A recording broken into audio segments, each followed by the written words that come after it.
සුබ දවසක් ඕගොල්ලන්ට. අද මම ගෙනල්ලා තියෙන සංඛ්‍යා රටා ගැටලු 6ක්. බලමු පළවෙනි ගැටලුව විසඳන්න. 166 ඊට පස්සේ අඩු වෙලා 141 වෙලා තියෙනවා. ඊට පස්සේ 118 වෙලා තියෙනවා. 166 හැදිලා තියෙන්නේ 13 වර්ගය. 13 වර්ගයෙන් 3ක් අඩු වෙලා. අපි දන්නවා 13 වර්ගය කියන්නේ කීයද? 169යි. 169න් 3ක් අඩු වුණාම 166. ඊළඟ එක හැදලා තියෙන 141 හැදලා තියෙන්නේ 12 වර්ගය. 12 වර්ගය 144යි. ඒකෙන් 3ක් අඩු වුණාම 141යි. ඊළඟට ක්‍රමානුකූලව ඊළඟට බලන්න 11 වර්ගය. 11 වර්ගය 121යි. 121න් 3ක් අඩු වුණාම 118යි. එහෙනම් උත්තරේට එන්න ඕනේ මොකද්ද? 10 වර්ගය. 10 වර්ගය කියන්නේ 100යි. 100න් 3ක් අඩු වුණාම කීයද? 97. එහෙනම් උත්තරේ 97. බලමු ඊළඟ ගැටලුව. 80 62 46 32 ක්‍රමානුකූලව අඩු වෙලා තිනවා. මේක වෙලා තියෙන්නේ 9 වර්ගය කියන්නේ කීයද? 81යි. 81කින් එකක් අඩු වුණාම තමයි 80 වෙන්නේ. එහෙනම් පළවෙනි එක ඇවිල්ලා තියෙන්නේ එහෙම. ඊළඟට 62 ඇවිල්ලා තින්නේ කොහොමද? බලන්න 8 වර්ගයේ 64යි. 64න් දෙකක් අඩු වෙලා තමයි ඊළඟ එක ඇවිල්ලා තින්නේ 62යි. ඊළඟට ඇවිල්ලා තිනවා 46. 46 ඇවිල්ලා තින්නේ කොහොමද? 7 වර්ගය. 7 වරක් 7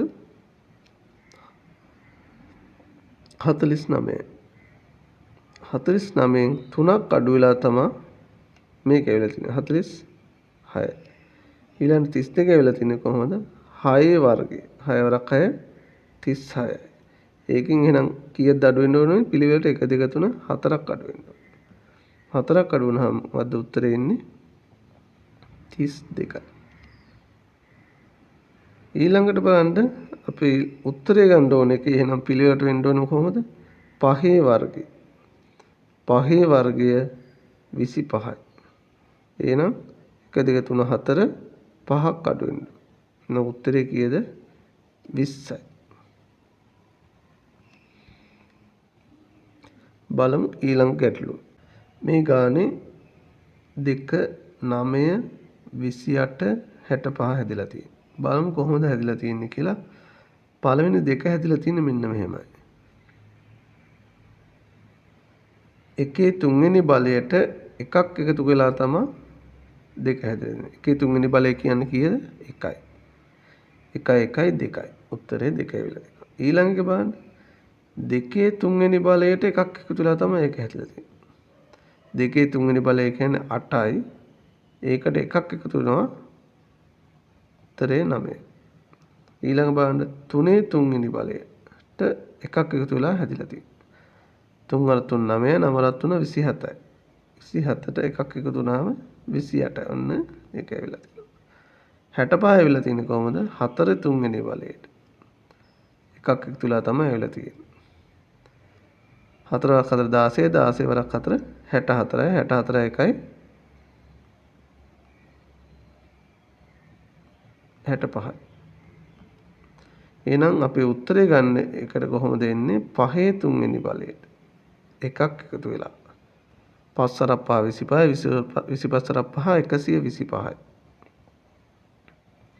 ඒකට එකක් එකතු වුණාම 126යි. එහෙනම් උත්තරේ කීයද? 126යි. බලමු ඊළඟ ගැටලුව. බලන්න මේකේ 7 50 9 82. මේක ඇවිල්ලා තියෙන්නේ මෙහෙමයි. 7 වර්ගයට එකක් එකතු වෙලා තමයි ඊළඟ එක හැදලා තියෙන්නේ. බලන්න. 7 වර්ගය 49යි. ඒකට එකක් එකතු වුණාම 50යි. එහෙම තමයි මෙතන මේක ඇවිල්ලා තියෙන්නේ. හරිද? ඊට පස්සේ 9 තියෙනවා. 9 වර්ගයට එකක් එකතු වුණාම 9 වර්ගයට එකක් එකතු වුණාම කීයද? 9 9 81යි. එකක් එකතු වුණාම 82යි. හරිද?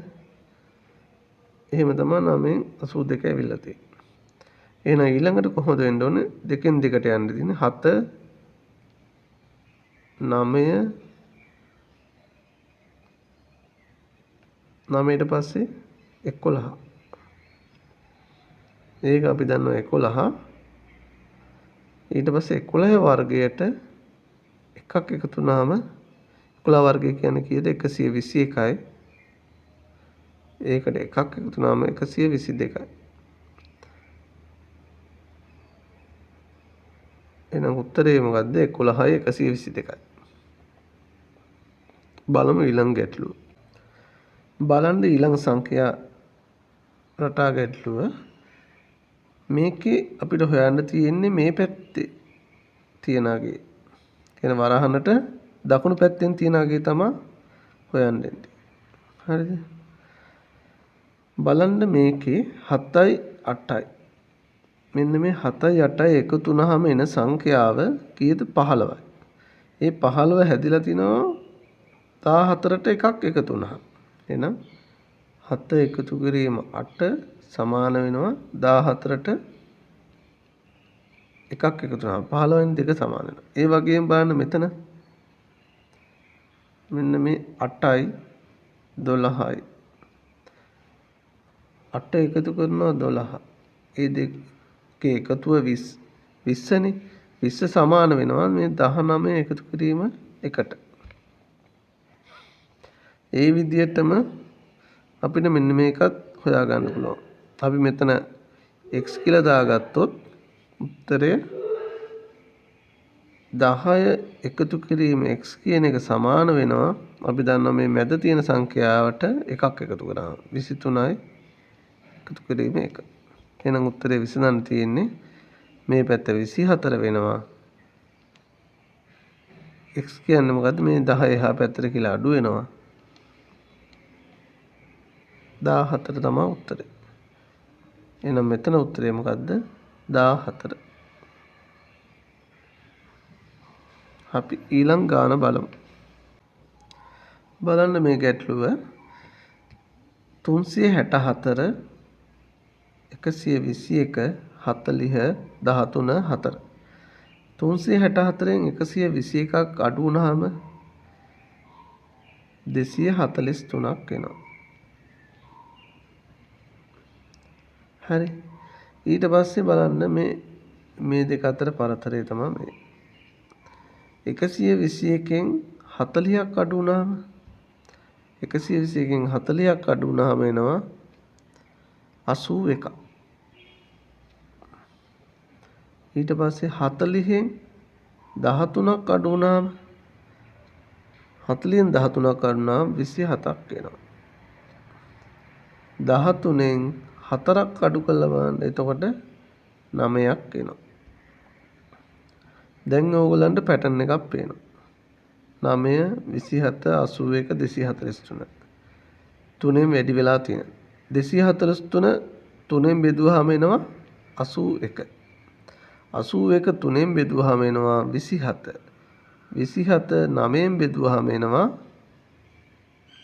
27 තුනෙන් බෙදුවාම එනවා 9. එහෙනම් 9 තුනෙන් බෙදුවාම උත්තරය 3යි. හරි.